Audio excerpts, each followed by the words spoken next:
노해야 될 때 지혜롭게 노해야 합니다. 내 남편이 주님을 믿는다라고 하면서도 주님의 말씀보다 욕망에 사로잡혀서 불의와 벗할 때 노해야 합니다. 내 남편이 한 달에 정상적으로 가져올 수 있는 돈 이상을 가져올 때 노해야 해요. 지혜롭게. 남편 자존심 상하지 않게.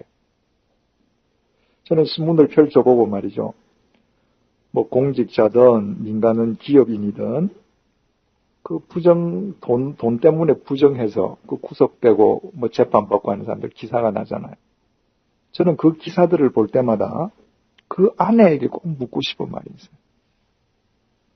당신은 정말 당신 남편이 한 달에 정직하게 벌어서 가져올 수 있는 돈의 액수를 몰랐습니까? 왜 몰라요? 알죠? 세상에 뇌물 받는 공직자가 뇌물 받아서 돈을 자기가 관리하나요? 다 부인이 관리하죠. 넘는 금액을 가지고 올 때 NO 하면 그것은 내 남편을 지키는 것이고 나를 지키는 것이고 자식을 지키는 겁니다. 그런데 어느 날 그것이 들통이 나서 공개적으로 수갑차고 들어가 보십시오. 남편만 창피당하는 거예요? 아니. 아내인 나도. 그 자식들은 부끄러워서 어떻게 살아요? 세상에서는 용케 피할 수 있죠. 하나님 눈은 절대로 못 피합니다. 하나님 심판대 앞에서는 이름도 못 섭니다. 그러므로 어떤 경우에든 노해야 될 때 아나니아의 아내 삽비라처럼 예스하는 우를 범하면 안 됩니다. 남편 아나니아가 하나님을 속였잖아요. 그 아내가 알거든요. 노했어야 됩니다. 그런데 아내가 예스했습니다. 그 결과 어떻게 됐죠? 두 사람 다 파멸했습니다. 자, 여러분들에게 이런 질문이 이제 들죠. 니은, 남자는 과연 여자 말을 듣는가? 우리 남편은 말 안 듣는단 말이죠. 여러분, 우리가 사람의 일생을 한번 이렇게 쭉 한번 생각을 해보셔요. 모든 생명은 여자를 통해서 태어나잖아요. 그죠? 그래서 여자는 이 세상에 태어나는 모든 인간이 만나는 첫 번째 환경이에요. 인간은 환경의 절대적인 지배를 받죠. 남자는 여자의 자궁 속에서 10달을 있습니다. 여자의 영향을 받는 겁니다. 사람이 태어나면 제일 첫 번째 양육자가 여자예요. 우리는 부모해서 아버지, 어머니 하지만 아이가 어릴수록 아버지는 사실은 필요 없죠. 젖을 먹이는 사람도, 품고 자는 사람도, 열이 끓어오를 때 그 머리맡을 지키는 사람도, 기저귀 갈아주는 사람도 다 엄마예요. 여자는 이 세상에 태어난 사람이 만나는 첫 번째 친구죠. 집 밖에 나가서 친구를 만나기 전에 엄마가 먼저 친구예요. 여자는 이 세상에 태어난 사람이 만나는 첫 번째 교사죠. 유치원에 가서 선생을 만나기 전에 엄마한테 중요한 건 다 배웁니다. 대개 엄마들이 엉망으로 버려놓고 유치원 학교 선생님 보고 고쳐달라 그러죠. 안 고쳐지는 거죠. 여러분, 이것이 인간이기 때문에 모든 인간은요, 안 듣는 것처럼 보이지만 듣게 되어 있습니다. 여자 얘기를 듣게 되어 있어요. 거기에 여러분의 지혜가 필요한 겁니다. 클레오파트라가 시저한테 당신 가지 마시오 했는데 남편이 안 듣고 갔다. 빌라도 아내가 여보 당신 절대 재판을 굽게 하지 마세요 하고 사람까지 보내었는데 빌라도가 아내의 말을 묵살했다. 그 여자들은 지혜로운 여자가 아닙니다. 남편하고 살면서 남편을 그렇게 몰라요.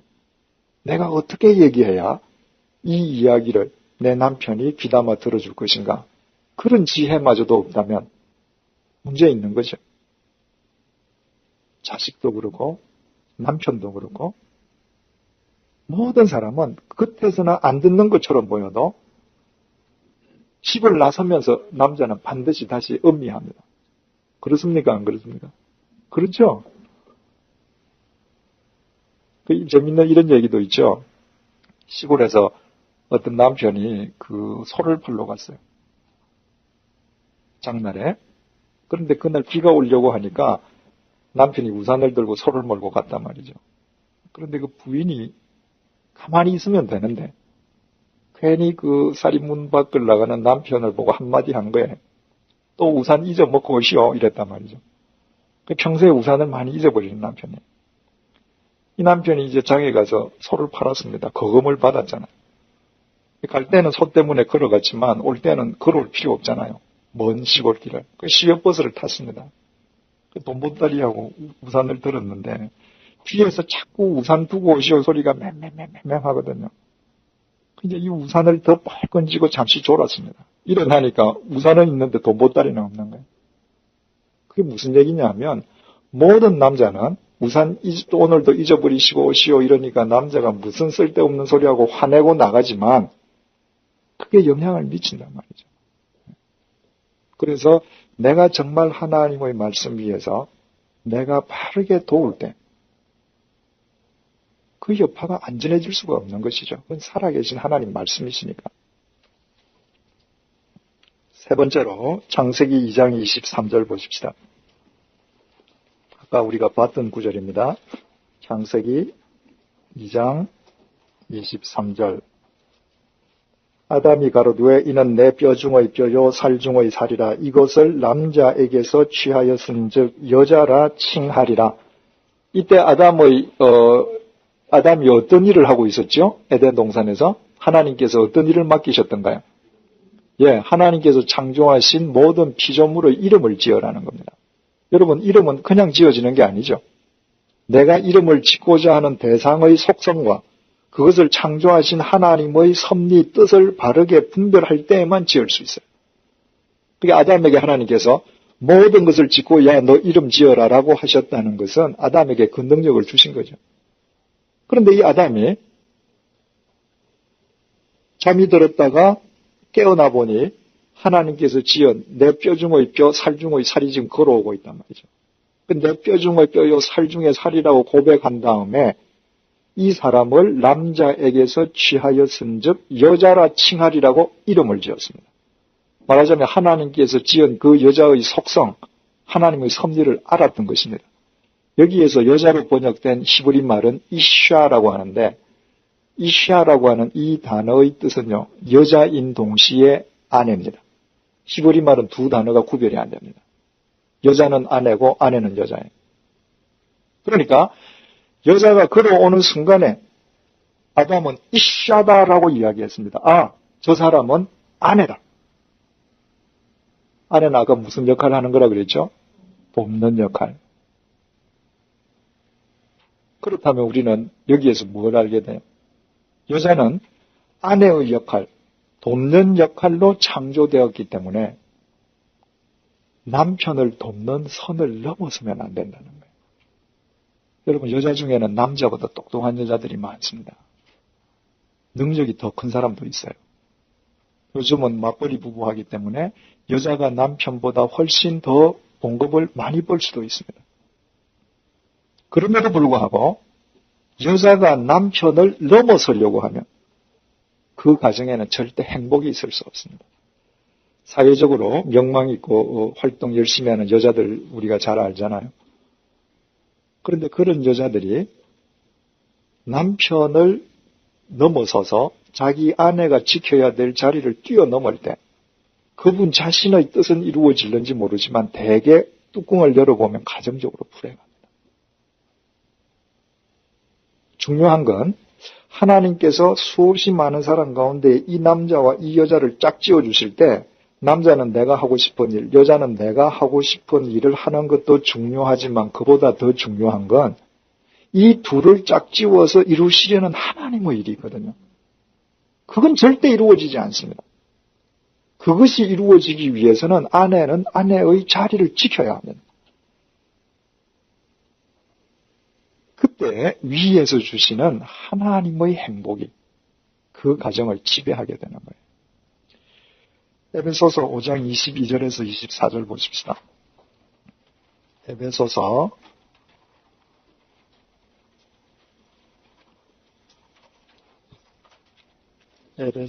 5장 22절에서 24절.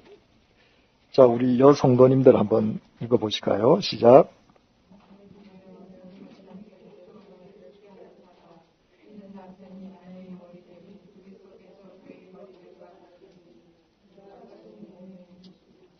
아까 남자들보다 더 힘이 없으시나요? 뭐 전혀 의사가 없으신 것 같아요.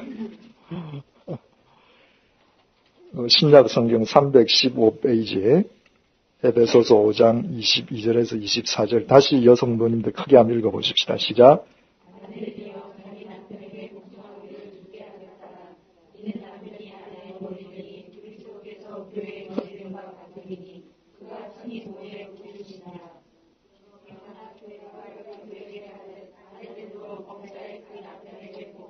예, 남편 그리스도께서 교회의 머리이신 것처럼 하나님께서는 한 가정의 머리를 남편으로 세우셨습니다. 그래서 아내들로 하여금 그 남편의 머리를 넘어가지 말고 순종하라고 주님께서 말씀하셔요. 하나님께서 질서의 하나님이기 때문에 남편은 남편으로서 아내는 아내로서 지켜야 될 자리를 지키라는 것입니다.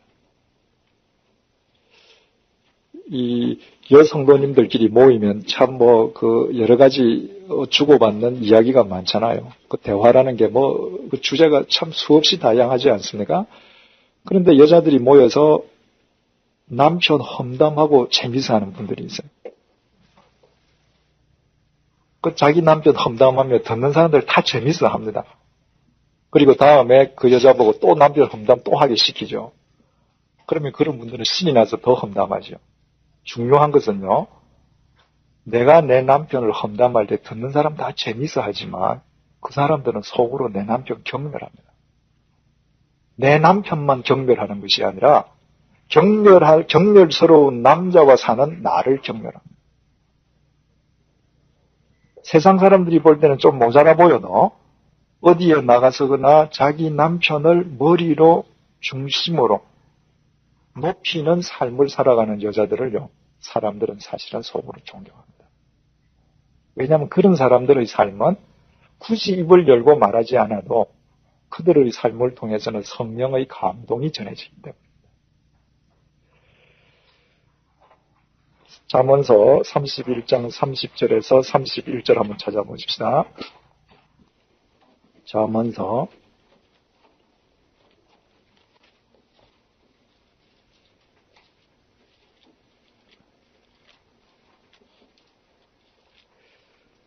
31장 30절에서 31절. 자, 이 잠언서의 결론이에요. 그죠? 제일 마지막 구절이에요. 근데 이렇게 끝납니다. 고운 것도 거짓되고 아름다운 것도 헛되다. 여러분, 여자들 참 고운 거 추구하잖아요. 아름다운 거 목표로 삼고. 그런데 하나님께서는 그 자체는 다 헛된 거라고 얘기하십니다. 여러분, 영원하지 않는 것은 다 쇠퇴하는 가운데 있죠. 변하는 것은 사실은 거짓된 겁니다. 지금 굉장히 예뻐 보이지만 영혼의 관점에서 보면 그 사람은 지금 쇠퇴하는 과정에 있어요. 그건 진짜가 아니에요. 거기에 속으면 안 되죠. 그건 다 거짓되고 헛된 거라는 겁니다. 오직 여호와를 경외하는 여자는 칭찬을 받을 것이라. 여호와를 경외하는 여자는 칭찬을 받는다. 왜? 한 가정의 흥망성쇠가 여자의 손에 달려 있으니까. 그런데 여기에서 이런 질문이 제기돼요. 잠언을 지혜서라 그러죠. 왜 지혜서의 결론을 남자가 칭찬받는다는 얘기를 하지 않고 여호와를 경외하는 여자가 칭찬받는다는 것으로 지혜서가 끝나는가? 그게 지혜예요. 그것이 가장 큰 지혜예요. 한 여자가 어떻게 돕느냐에 따라서 한 가정의 흥망성쇠가 달려있다는 것을 아는 지혜가 있는 남자가 아내를 진심으로 사랑하고 이 지혜를 아는 여자가 하나님 말씀 위에 바로 서거든요. 이보다 더 큰 지혜가 없는 겁니다. 그 손의 열매가 그에게로 돌아갈 것이요. 남편을 하나님의 말씀으로 바로 도우면 반드시 하나님께서 책임져 주신다는 거예요. 왜? 살아계시니까. 그 행한 일을 인하여 어디에서? 성문에서 칭찬을 받으리라. 성문이라고 하는 것은 사람이 제일 많은 데죠. 그죠? 그런데 이 성문이라고 하는 것은 구약 성경을 여러분들 읽으실 때 시편 같은 데서 성문 나오면 옛날 그 구약 시대 때에는 이 사람 많은 데서 재판을 했거든요. 그러니까 성문 하는 것은 사실은 재판석하고 말이 같아요. 그런데 어떻든 성문에서 칭찬을 받는다는 것은 공개적으로 하나님께서 높이신다는 거예요. 여러분, 한 여자가 정말 말씀으로 남편을 잘 돕고 가정을 바로 세우면 사람들 보기에 그 가정이 아름답죠. 사람들 보기에 공개적으로 그 칭찬이 믿음의 안주인에게 돌아갈 수밖에 없죠. 이것을 아는 것이 가장 큰 지혜이기 때문에 이 방대한 지혜서의 결론이 이 구절로 끝나는 것입니다. 부모 자식 간에 대해서 생각을 해보십시다. 제일 중요한 건 부모 자식 간에서 자식보다 부모가 먼저 있었다는 거죠. 그래서 부모 공경을 논하기 전에 실은 바른 자식 사랑이 더 중요한 거죠. 부모가 자식을 바르게 사랑하면 자식으로부터는 바른 공경이 되돌아오게 되어 있죠. 그죠? 그럼 부모가 자식을 바르게 사랑하기 위해서 대전제 조건이 무엇인가? 하나님을 경외하는 자로서 자식을 바로 사랑하기 위해서는 이 자식이 나를 통해서 오긴 왔지만 내 소유가 아니라는 사실을 알아야 합니다. 자식을 내 소유로 생각하는 한은 결국 부모가 자기 이기심으로 사랑할 수밖에 없고, 이기적인 사랑은요, 반드시 자식을 병들게 만듭니다. 자식이 나의 소유가 아닌 하나님의 소유인 것을 내가 인식할 때에만 비로소 하나님의 뜻으로, 말씀으로 자식을 키워가게 되는 거죠. 먼저 창세기 22장 1절에서 2절을 보십시다. 창세기 22장 1절에서 2절.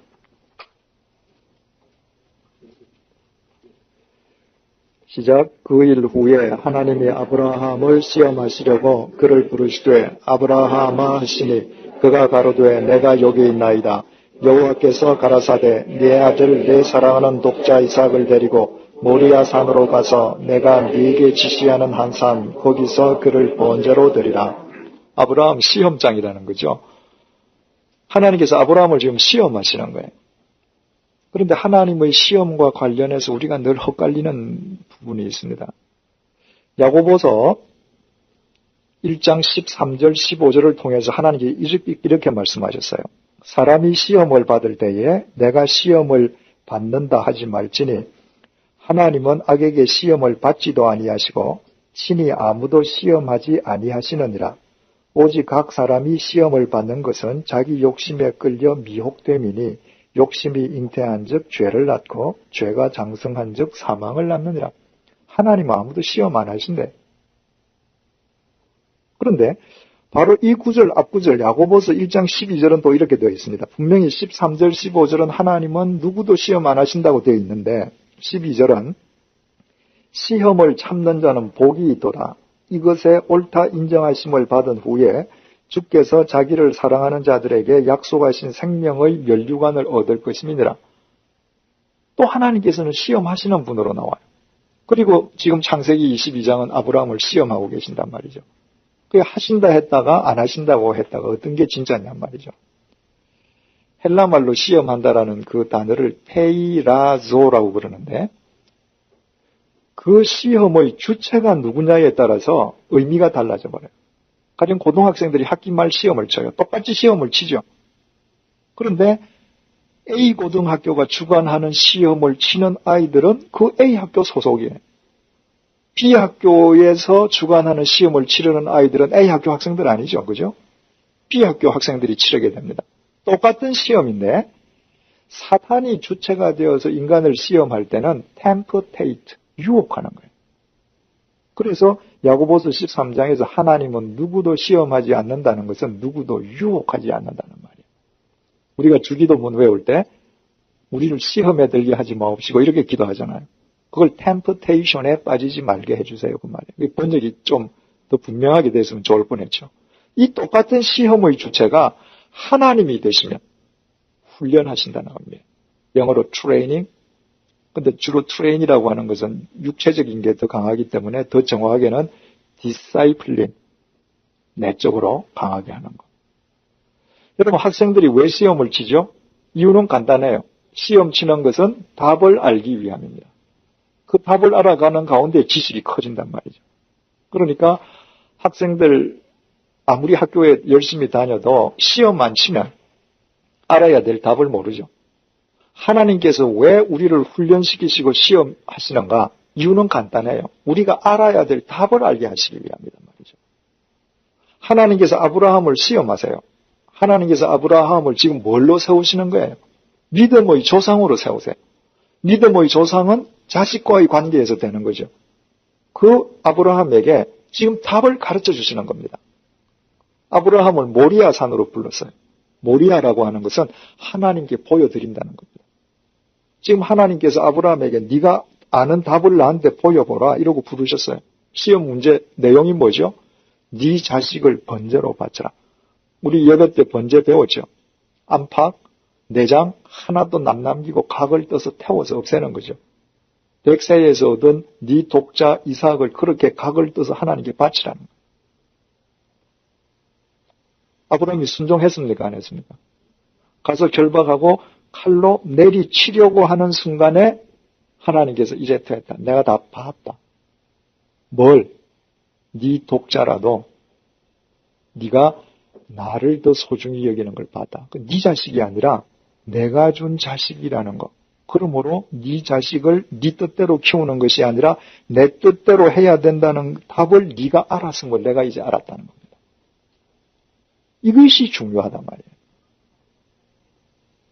아브라함에게 이삭을 주셨다면 우리 각자에게 우리 자식을 주셨어요. 하나님께서는 때때로 우리에게 우리가 바른 답을 아는지 모르는지 요구하실 때가 있어요. 보여드려야 돼요. 하나님, 이 자식은 내 몸을 통해서 왔지만 나의 소유가 아니라 당신 것입니다. 보여드려야 해요. 여러분, 대통령이 나한테 자기 자식을 1년만 좀 키워주십시오 하고 맡겼습니다. 그렇다면 내 기호와 내 뜻대로 그 자식을 키우겠어요? 아니면은 대통령이 이 자식을 어떻게 키우기를 원하는지를 깊이 생각하면서 키우겠습니까? 당연히 후자죠. 두 번째로 골로새서 3장 21절 보십시다. 신약 성경 에베소서, 빌립보서 다음에 골로새서 있습니다. 골로새서 3장 21절. 아비들아 너희 자녀를 경록해 말지니 낙심할까 함이라. 경노, 공평하십시다. 우리는 주로 노하는 것은 어른이 노한다. 부모가 노한다. 이렇게 생각하죠. 낮은 사람은 높은 사람 앞에서 노하면 안 되죠. 자식은 부모 앞에서 노할 수 없다고 생각해요, 우리는. 그런데 하나님께서는 네 자식이 노하는 정도가 아니라 경노할까 조심하라고 얘기하셔요. 언제 자식이 경노하겠습니까? 대통령이 나에게 자기 자식을 맡겼는데 그 자식이 언제 나한테 경노하겠어요? 자기 아버지 뜻이 아니라 내 뜻대로 키우려고 하면 그 어린 자식이 나한테 경노할 겁니다. 모든 부모가요, 자기 자식을 자기 소유물로 키우려고 하면 자식들의 영혼에는 노가 쌓입니다. 아이들 낳아놓고 아이들 옷, 아이들이 못 고르죠. 엄마가 다 고르죠. 색깔 엄마가 결정하죠. 헤어스타일 엄마가 결정하죠. 점수와 입시라는 틀 속에 넣어놓고 아무것도 못하게 하죠. 뭐 만드는 거예요? 너는 비인격적인 인형이 되라는 겁니다. 로봇도 되라는 거예요. 내가 다 내 하라는 대로만 하라는 겁니다. 여러분, 아이들이 어릴 때는요, 부모가 내 뜻대로 키워도 다 따라와요. 어느 순간부터인가 그 아이들이 자기도 모르지만 그 영혼에 노가 쌓이기 시작합니다. 그러면 용수철을 눌리면 쭉 들어가죠. 나중에 어떻게 돼요? 튀어오르죠. 그 아이들이 어느 순간인가 그 영혼의 노가 폭발하면 자기도 모르죠. 논리적으로는 이게 우리 부모가 나를 자기 소유로 삼았기 때문에 내게 이런 노가 있다는 건 논리적으로는 모르죠. 그래서 성경은 우리에게 비춰주잖아요. 그 노가 폭발하면 그때부터는 통제불능입니다. 더 이상 자식은 부모 말을 듣지 않습니다. 그래서 에베소서 6장 4절에서 이렇게 말씀하셔요. 에베소서 6장 4절. 골로새서 앞에 에베소서 6장 4절 말씀. 시작. 또 아비들아 너희 자녀를 노엽게 하지 말고 오직 주의 교양과 훈계로 양육하라. 하나님의 말씀으로 양육하라. 왜? 하나님의 자식이기 때문에 내 뜻대로가 아니라 하나님의 말씀 안에서 그 자식을 키워가는 겁니다. 여러분 절대 우리 부모 잊지 마십시오. 이 세상 어떤 부모도요, 하나님의 자연적인 법칙을 따른다면 자식이 죽을 때까지 부모가 자식을 돌봐줄 수 없습니다. 부모가 먼저 가는 거예요.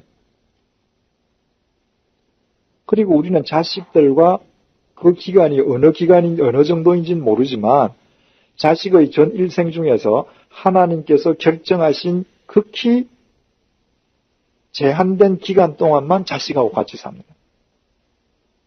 그 다음에는 결혼해서 떠날 수도 있는 거고 내가 죽을 수도 있는 거잖아.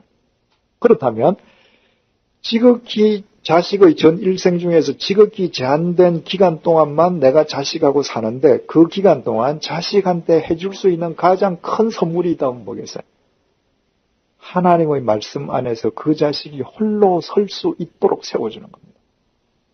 그래야 내가 떠난 뒤에도 말씀의 보호 속에서 인도하심 속에서 그는 살 수 있는 겁니다. 그런데 모든 부모가 마치 자식이 공동묘지에 갈 때까지 자기가 뒷바라지를 해줄 것처럼 키운단 말이죠. 어떻게 하나님의 인도하심 속에서 그 자식이 바로 되겠습니까? 이처럼 자식을 하나님의 말씀으로 바르게 양육하기 위해서는 입으로 한다고 생각하면 안 되죠. 부모가 말씀대로 사는 본을 보이는 겁니다. 그 가운데에 그 자식이 말씀 안에서 혼자 결정하고 혼자 설 수 있고 혼자 자기 생을 개척해 나갈 수 있도록 만들어주는 거죠. 신명기 6장 4절에서 9절 우리가 성경 볼 때 봤던 구절인데 다시 보십시다. 이걸 뭐라고 그랬던가요? 예, 레마인데 우리말로 제가 뭐라고 말씀을 드렸는데 이래서 성경 공부할 때는 꼭 시험을 쳐야 됩니다.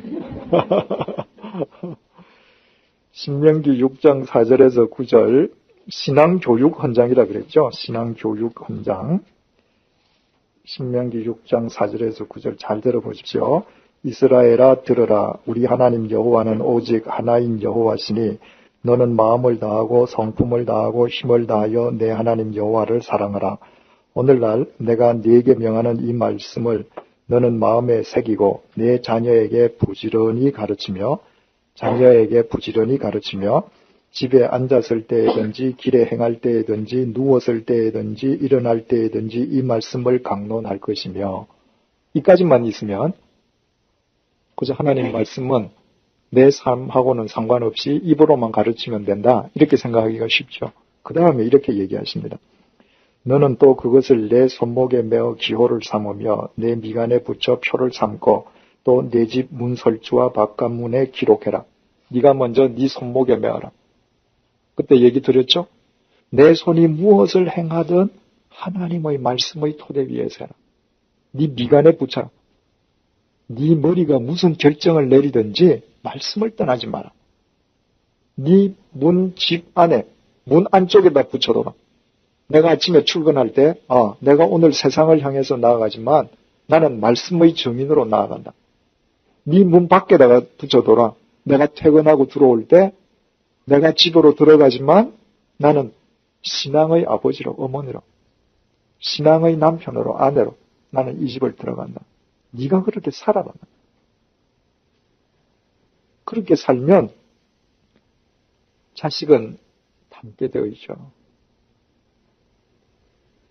모든 자식은 부모를 닮거든요. 저희 어머니께서 참 평생을 말씀대로 사셨거든요. 근데 저희 아버님께서는 늦게 예수님을 영접하셨어요. 결국 우리 어머님을 통로 삼아서 아버지를 불러주신 거죠. 근데 저희 아버님께서 예수님을 딱 만나시고 난 다음부터는 정말 주님의 부르심을 받을 때까지 철저한 크리스찬으로 살다 가셨어요. 그래서 사업체가 서울에 있었는데 부산 집에 계실 때 아침 새벽에 1시간, 낮에 1시간, 밤에 1시간 한복 입으시고 데님 다 매시고 무릎 꿇고 기도하셨죠. 2층에서 기도하시는데 계단을 올라가면 아버지 서재가 2층인데 문이 유리로 되어 있었습니다. 우리 공부방은 앞이에. 그러니까 새벽이든 밤이든 올라가고 내려가면 아버지 보는 겁니다. 밤에는 불 꺼놓으시고 기도하면 달빛이 들어와서 하얀 한복을 입고 계시는데 쫙 비치고 아버지 돌아가실 때까지 매일 그거 보고 사는 거죠. 그러니까 제가 한때 술독에 빠져 있으면서도 그 아버지의 영상이 제 속에서 지워지지 않는 거예요. 근데 저 아버지 아들인데 결국 떨어져 나갔다가 되돌아온단 말이죠. 그리고 그 아버지가 사시던 그 삶의 모습을 본받으려고 한단 말이죠. 그래서 저희 그 형제들은, 누님들은 아버지 하면 그 하얀 한복 입으시고 무릎 꿇고 기도하시던 그 영상이 다 새겨져 있거든요. 그래서 저희 누님 중에서는 가끔씩 기도하실 때 자기 방문을 열어놓고 한다 그래요. 자식들 보라고. 우리가 어릴 때 그거 보고 크면서 그 영향을 그대로 받았으니까 당신 자식들도 그렇게 되기를 원하는 거죠. 여러분들 자식 야단치지 마십시오. 여러분이 서면 되게 되어 있습니다. 창세기 2장 24절 창세기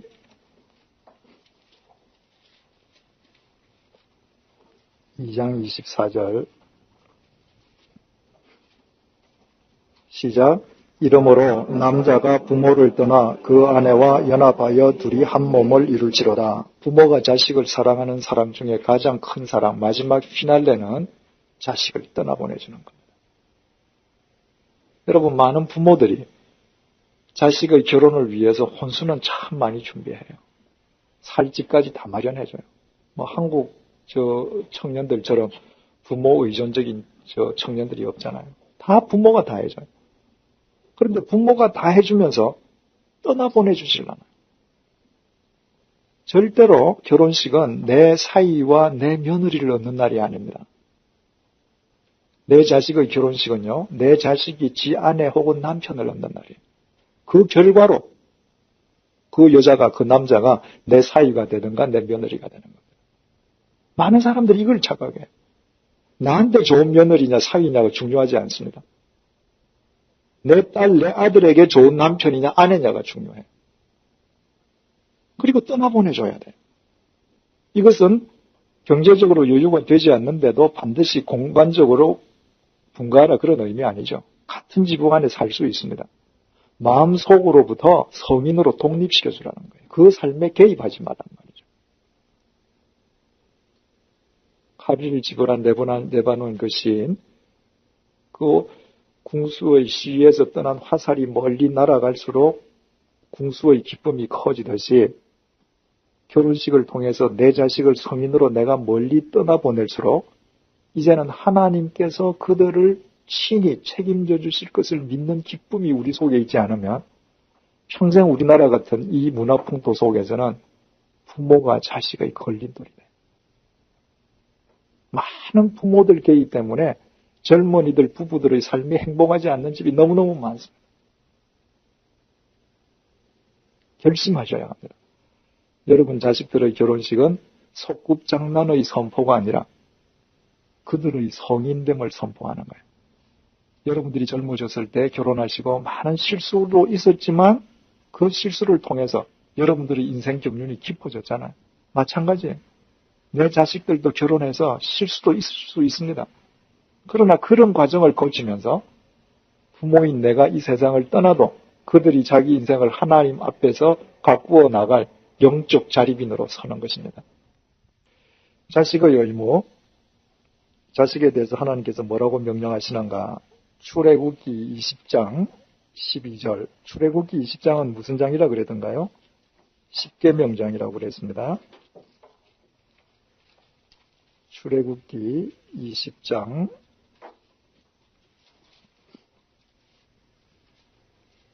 12절 내 부모를 공경하라. 그리하면 너희 하나님 나 여호와가 내게 준 땅에서 내 생명이 길리라. 자식들에게 하나님께서는 네 부모를 공경하라 이렇게 명령하셔요. 여러분, 모든 부모가 천사처럼 성자처럼 자식을 키웠다면 자식들이 부모를 참 공경하기가 쉽겠죠. 그런데 그렇지 않은 경우가 많거든요. 자식들한테는 부모로부터 받은 상처가 있습니다. 또 뿐만 아니라 부모의 허물을 누구보다도 잘 알아요. 우리 부모의 이중성을 알아요. 거짓됨을 안다고요. 그래서 하나님께서는 네 부모를 존경하거나 사랑하라고 말씀하지 않아요. 왜? 내 부모님 삶 부분 중에 존경하지 못할 부분이 있거든요. 내가 사랑한다는 건 정말 내가 사랑받지 못한 자식일 경우에 사랑한다는 게 어려울 수 있거든요. 그래서 하나님께서는 공경하라고 그러죠. 명령해. 우리 이웃집 할머니가 계신데 그 할머니를 나는 사랑하지 않고 존경하지 않지만 공경할 수 있어요. 공경하라고 그러죠. 공경한다는 히브리 말은 카바드인데 무겁다는 뜻이에요.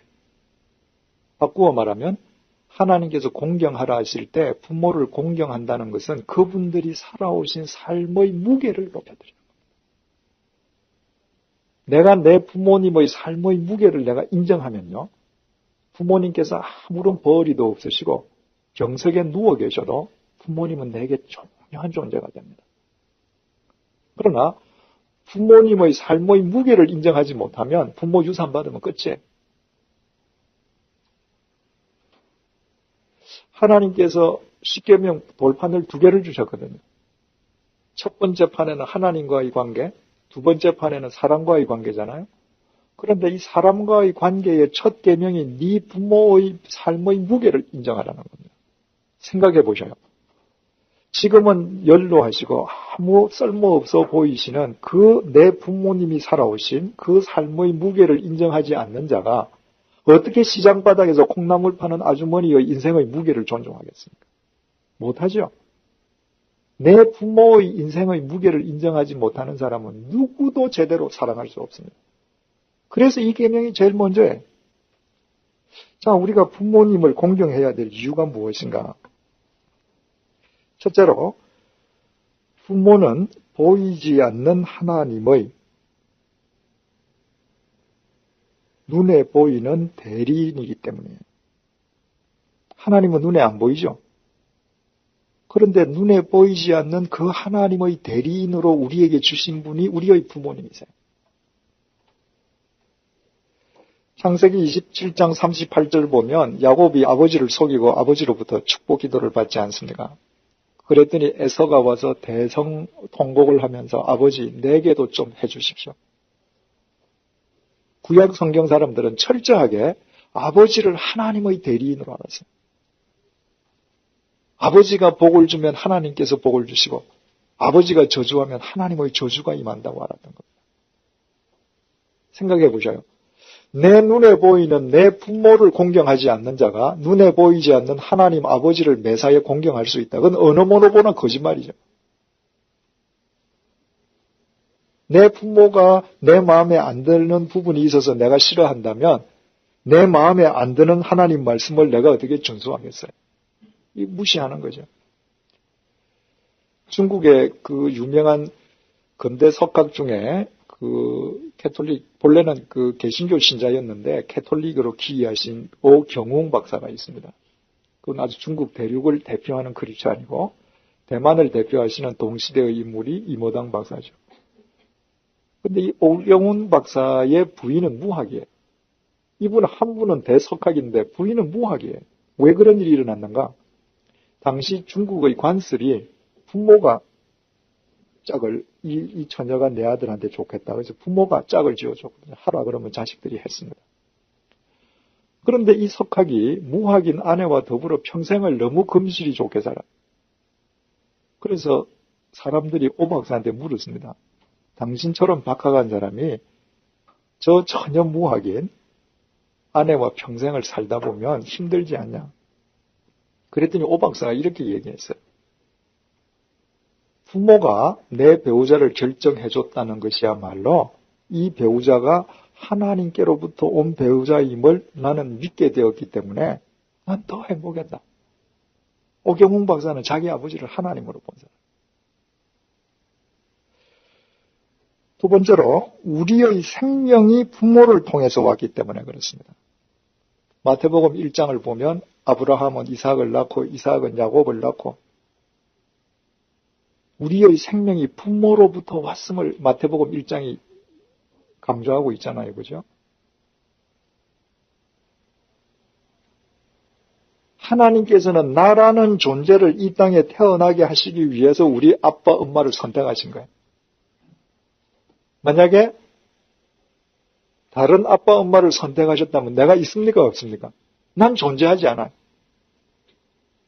나로 하여금 이 땅에 존재하도록 하나님께서 그 많은 사람들 중에서 빼신 분이 우리 부모님입니다. 그 부모님을 내가 공경하지 않는다면 그것은 내 생명에 대한 모독이죠. 세 번째로 우리의 생명이 부모님에 의해 양육되었기 때문입니다.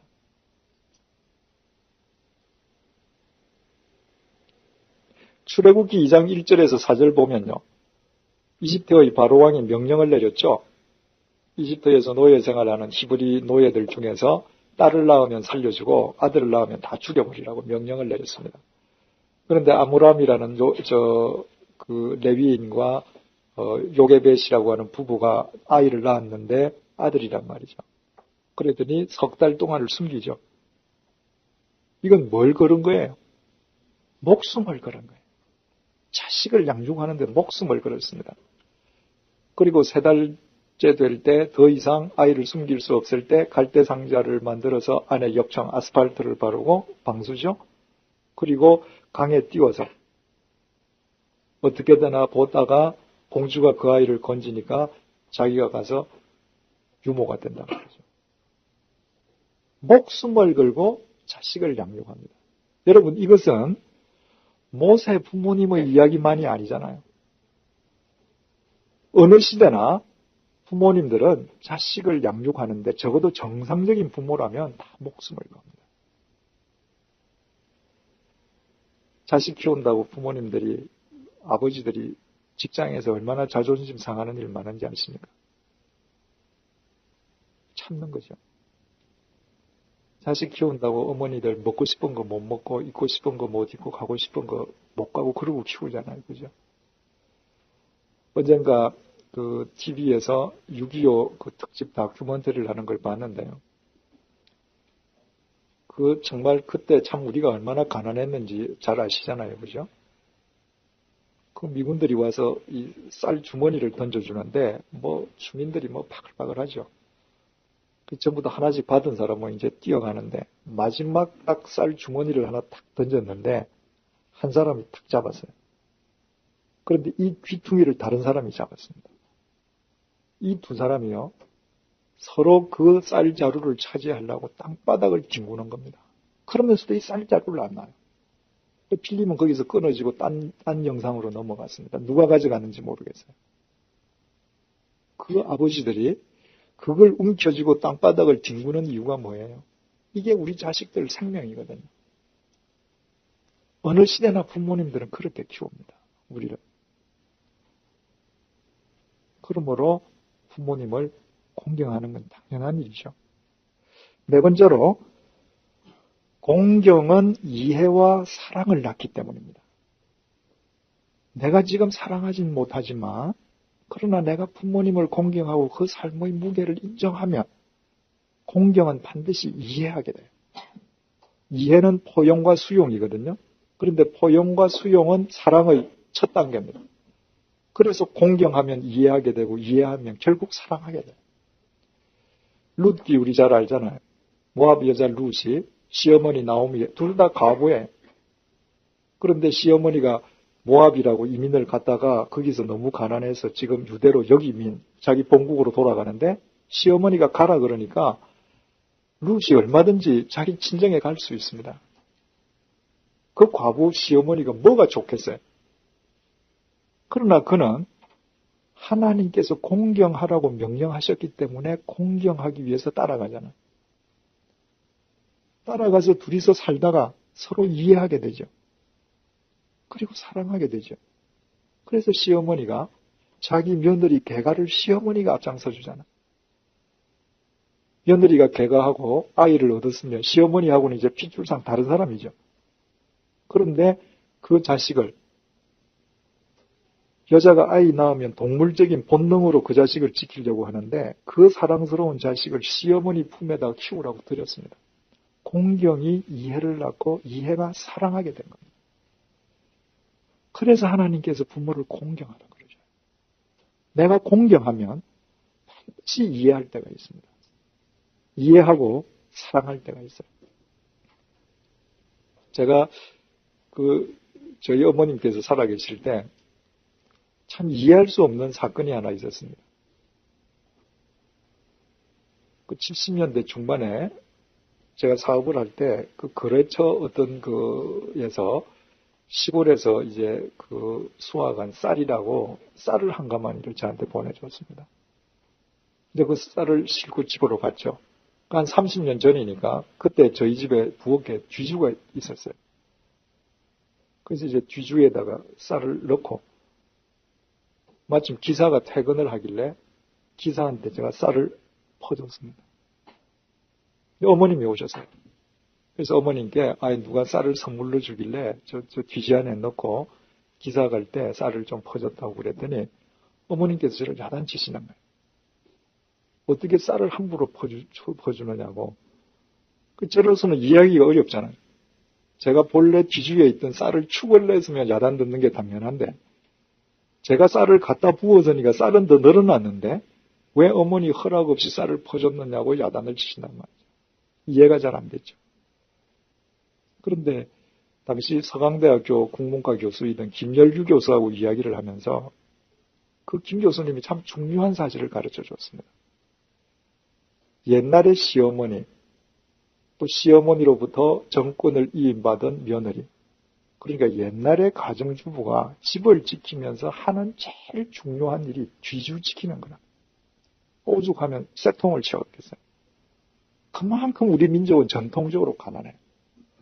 그래서 이 쌀 뒤주는 그 안마님이 아니고는 누구도 못 열어요. 그래서 이 척박한 땅에서 우리 부모들이 살아남고 우리를 키운 겁니다. 그 이야기를 듣고 나니까 이해가 됐습니다. 당시 안방 마님들은 쌀을 누가 부었느냐 이건 다 괜찮아요. 붓는 건 아무 문제가 없어요. 그러나 퍼가는 건 문제가 되는 겁니다. 이해하고 나니까 저런 마음으로 우리 육남매를 키우셨구나. 오히려 감사한 것이죠. 마지막으로 우리가 공경해야 될 이유는 반드시 뿌린 대로 거두기 때문입니다. 갈라디아서 6장 7절에 사람이 무엇으로 심든지 뿌린 대로 심은 대로 거둔다 이렇게 얘기하셨죠. 여러분들께서 부모님을 공경하지 못하면 여러분의 삶을 자식들이 봅니까 안 봅니까? 자식이 봅니다. 그리고 여러분들이 나중에 나이가 들었을 때 그 자식들은 여러분이 여러분 부모에게 한 대로 여러분들에게 갚습니다. 여러분들이 지금 공경하면 여러분들 자식들은 공경할 거예요.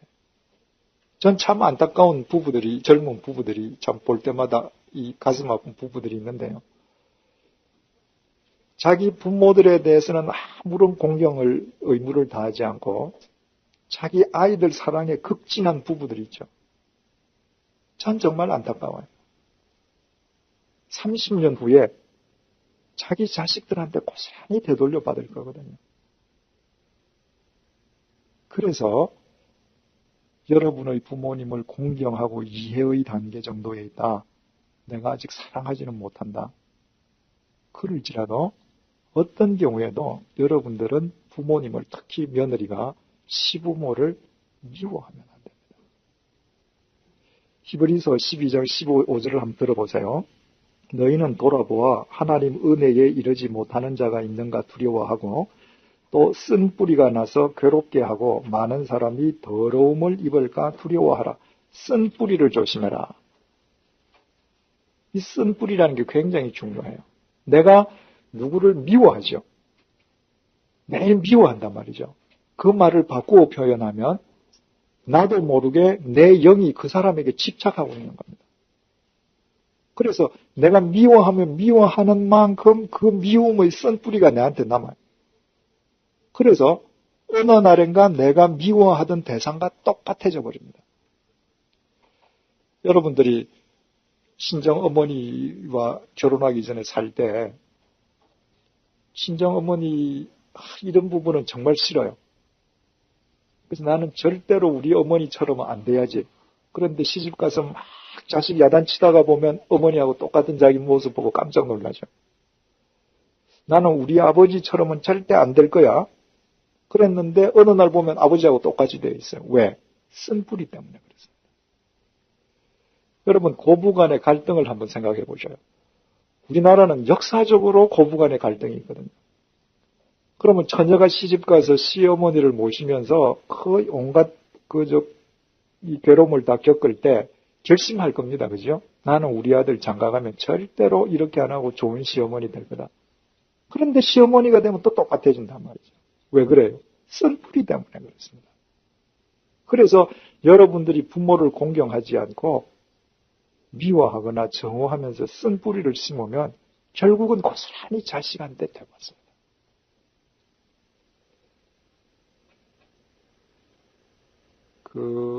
결혼하신 분들 특별히 당부하고 싶은 말씀은 남편을 시댁 식구로부터 분리시키지 마십시오. 많은 여자들이 결혼해서요. 남편 형제간들의 관계를 끊어버려요. 그리고 부모하고 관계도 끊어버리는 여자들이 있습니다. 그런 분들은요. 저는 단언합니다. 나중에 며느리 보죠. 당할 겁니다. 하나님이 계시거든요. 내가 지금 남편의 형제들이 나로 인해서 더 화목하도록 내가 미랄이 되고 그 부모를 내 부모님처럼 모시면 나중에 내 아들이 결혼했을 때 내 며느리가 똑같이 할 겁니다. 형제지간에 대해서 우리 생각을 해보십시다. 형제간에 문제가 있어요. 어떤 문제가 있는가? 첫째로 형제는 서로에 대한 기대치가 달라요. 형은 형이기 때문에 동생이 해주기를 원하고 동생은 동생이기 때문에 형이 해주기를 원해요. 형은 형이기 때문에 동생이 양보하기를 원하고 동생은 동생이기 때문에 형이 양보하기를 원해요. 기대치가 틀려요. 두 번째 문제는 서로 경쟁자로 인식하며 살아갈 수가 있습니다. 사과가 하나 있는데 형제가 없다, 외톨이다. 그럼 그거 다 혼자 자기 것이죠. 근데 형제가 둘이 있을 때 을에 둘이서 나누어 먹어야 된다고 생각하지 못하고 내 형제가 나의 목 2분의 1을 가져가는 대상으로 잘못 생각할 수 있죠. 그래서 형제들이 친구보다도 못한 지간이 참 많습니다. 뿐만 아니라 원수가 되어 있는 형제들도 많죠. 공개적으로 사회적으로 부모 재산 놓고 재판하고 참 많습니다. 여러분, 내가 내 뱃속으로 낳은 자식들이 서로 원수된다. 그거 원치 않죠? 그거 막으려면 어떻게 해야 돼요? 내가 지금 내 형제하고 오손도손 살아요. 내가 내 형제하고 지금 싸우면서 내 자식들 보고 니네들은 사랑하고 살아라. 절대 있을 수 없죠. 형제들의 의무가 뭔가? 어떻게 살아야 되는가? 로마서 12장 10절. 로마서 12장 10절에서 11절. 신약성경 256페이지에 10절 제가 읽어볼게요. 형제를 사랑하여 서로 우애하고 서로 공표하십시다. 서로 우애하고 존경하기를 서로 먼저 하라. 서로 먼저 하라. 형제는 서로 먼저 해야 돼요. 여러분, 형제가 많을 때 반드시 제일 큰 자식이 제일 잘 되라는 법이 없잖아요. 제일 큰 자식이 돈도 제일 많고 공부도 제일 잘하고 뭐 지혜도 제일 많고 그런 거 아니거든요. 하나님께서는 다 골고루 주셔요. 그러면 경제적으로 여유가 있는 자는 경제적으로 먼저 형제를 섬기고, 지식이 큰 자는 자기의 지식으로 먼저 섬기고, 서로 먼저 하라는 거예요. 11절 보니까 부지런하여 게으르지 말고 열심을 품고 주를 섬기라. 열심을 품고 주를 섬기라. 거기다 공표하십시다. 서로 먼저 사랑하고 우애하는 이 삶은 주님 안에서만 가능합니다. 주님을 떠나서는 절대로 안 됩니다. 왜 주님 안에서 가능한가? 내 형제가 있어서 다른 집은 사과 하나 먹는데 나는 반쪽 4분의 1밖에 못 먹는데 이 사람이 누군가? 하나님께서 내게 주신 내 혈육이에요. 하나님께서 주신 분이에요. 그러니까 일평생 하나님께서는 우리 형제들을 통해서 뭔가 일을 펼쳐가실 거예요. 그래서 하나님 안에서만 됩니다. 그 모 재벌 총수 젊은 형제가 그 세상을 시끄럽게 하고 싸우지 않았습니까?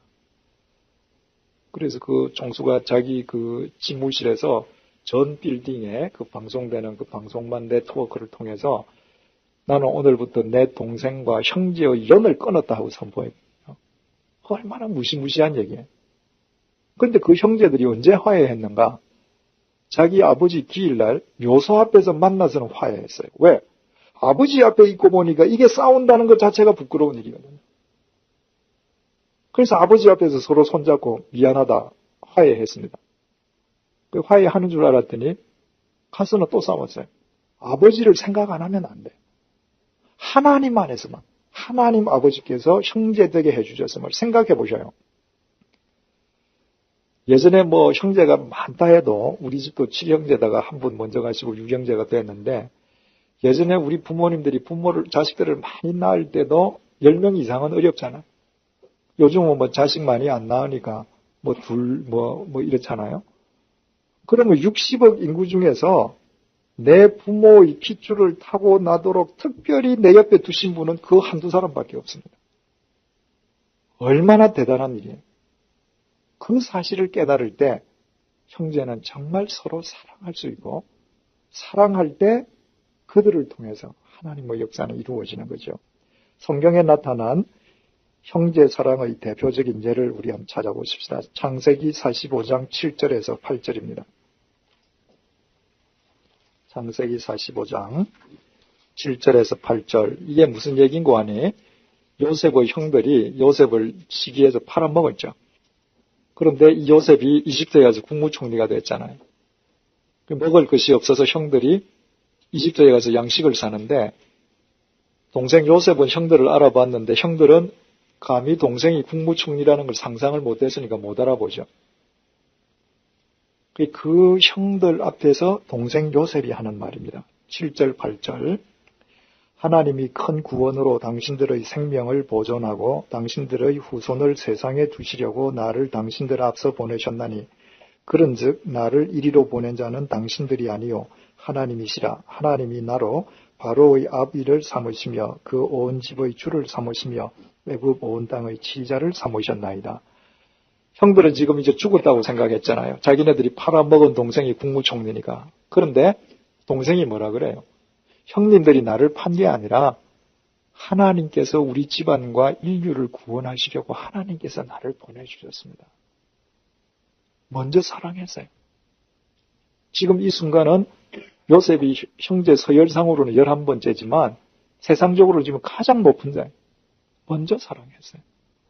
그리고 해결이 되는 거죠. 만약 이때 요셉이 형들 보고 우리 과거사 규명하자 뭐 이래서 문제가 커지는 거죠. 두 번째로 고린도전서 15장 3절에서 8절 보십시다. 고린도전서 15장 3절에서 8절.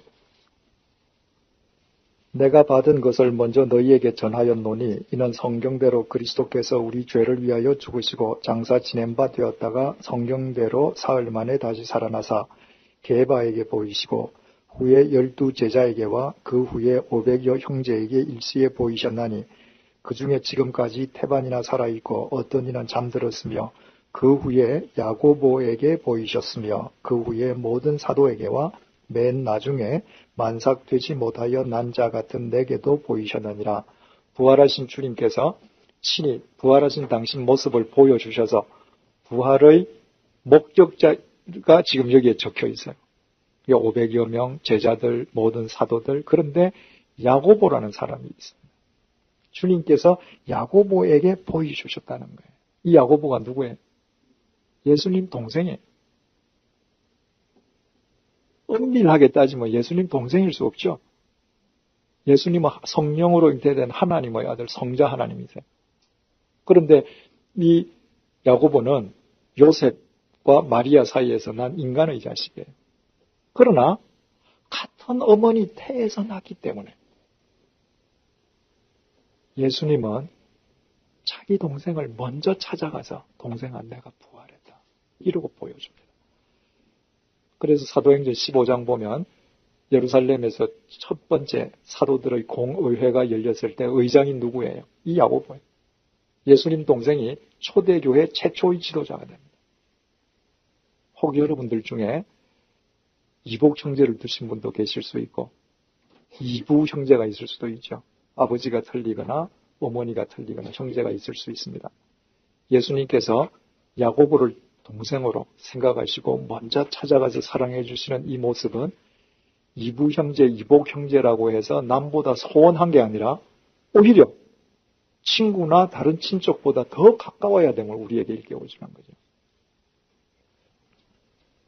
저희 제일 큰 누님은 저보다 19살이 많으세요. 그러니까 제가 초등학교 다닐 때 저희 큰 누님은 제 친구들 어머니 또래였거든요. 그래서 제가 친구들 집에 놀러 가면 친구들 어머니 보고 어머니라 그러고 그분이 우리 집에 놀러 오면 누님이라 불렀어요. 우리 누나 친구니까.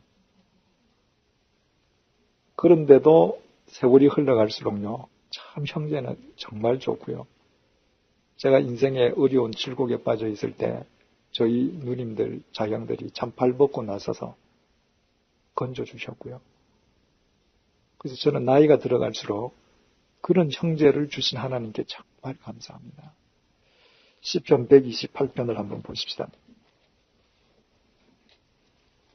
형제가 화목하기 위해서는 아까 서로 먼저 하라 그랬는데 누군가가 먼저 썩어지는 미랄 역할을 꼭 해야 합니다. 그래서 요 근래에 제 일정이 하도 많아서 요 근래만 빼고 저희 형제들은 꼭 한 달에 한 번씩 모여서 성경도 보고 그래요. 한 달에 최소한 한 번이죠. 그런데 항상 가장 많이 모이는 장소는 우리 집이죠. 바꾸고 말하면 제 차가 제일 고생하는 거죠. 준비하고 해야 되니까. 그러나 누군가가 땀 흘리지 않으면 수고할 결심을 갖지 않으면 형제 화목은 참 어렵죠. 누군가는 해야 합니다. 그러면 다 또 먼저 하게 되는 거죠. 시편 128편 여호와를 경외하며 그 도에 행하는 자마다 복이 있도다. 내가 내 손이 수고한 대로 먹을 것이라. 내가 복되고 형통하리로다. 하루 종일 수고하고도 빈손이 참 많죠. 그런데 네 손이 수고한 대로 먹을 수 있을 것이다. 내 집 내실에 있는 내 안에는 결실한 포도나무가 될 것이다. 포도나무는 유대에서는 생명이죠. 너의 안에는 생명의 원천으로 살아갈 것이다. 내 상에 둘린 자식은 어린 감람나무 같으리로다. 유대에서 감람나무는 기름이죠. 네 자식들은 세상의 빛으로 살아갈 것이다. 여호와를 경외하는 자는 이같이 복을 얻으리로다. 이같이라고 하는 것이 이만큼이라는 말도 돼요. 하나님을 경외하는 자는 이만큼 복을 얻을 것이다. 5절 여호와께서 시온에서 내게 복을 주실지어다. 시온의 복이란 영적인 복을 의미하죠. 세상에서 뭘 좀 가지면요 사람들은 영적으로 멀어져요. 그런데 네 손이 수고한 대로 먹으면서도 영적으로 하나님과 더 긴밀하게 될 것이다. 너는 평생에 예루살렘의 복을 볼 것이다. 예루살렘의 복이 뭐겠어요? 여러분 예루살렘을 가보시면 아시겠지만은 그 예루살렘이라는 거는 순 흙동네잖아요. 그냥 광야 위에 세워진 도시거든요. 아무것도 없잖아요. 옛날에는 한남동이 끝이에요. 그런데 어느 날 박정희 대통령이 서울 시내 지도를 펴놓고 한남동 한강 밖에를 가리키면서 이거 개발해봐 딱 찍으니까 강남이 됐습니다. 그게 예루살렘 복이에요. 황무지라도 하나님께서 예루살렘 성도라고 딱 찍으시니까 온 세계 사람이 다 가보고 싶어하는 홀리 시티가 됐어요. 내가 비록 아무 보잘것도 없어도 하나님께서 너는 내 도구다라고 세우시면 하나님께서 쓰시는 겁니다.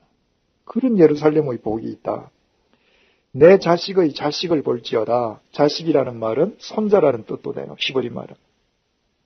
단순히 오래 산다 그런 의미가 아니라 정말 바른 삶을 자식들이 살아가는 것을 보게 될 것이다. 이스라엘에게 평강이 있을 것이다. 우리 가정이 이렇게 되면 정말 좋겠죠. 이 전제 조건이 뭔가? 1절 가보십시다. 여호와를 경외하며 그 도에 행하는 자마다 복이 있도다. 하나님의 도를 행할 때에 남편은 남편의 자리를 지키고 아내는 아내의 자리를 지킬 때에 이런 가정이 된다는 것입니다. 만약에 남자가 가정의 머리라면 이제부터는 남자가 먼저 이런 삶을 살아야죠. 여러분 잊지 마십시오. 여러분이 아무리 교회를 왔다 갔다 해도요. 처음에는 여자들에게 있어서 남자가 교회에 오는 것 자체가 기쁨이죠.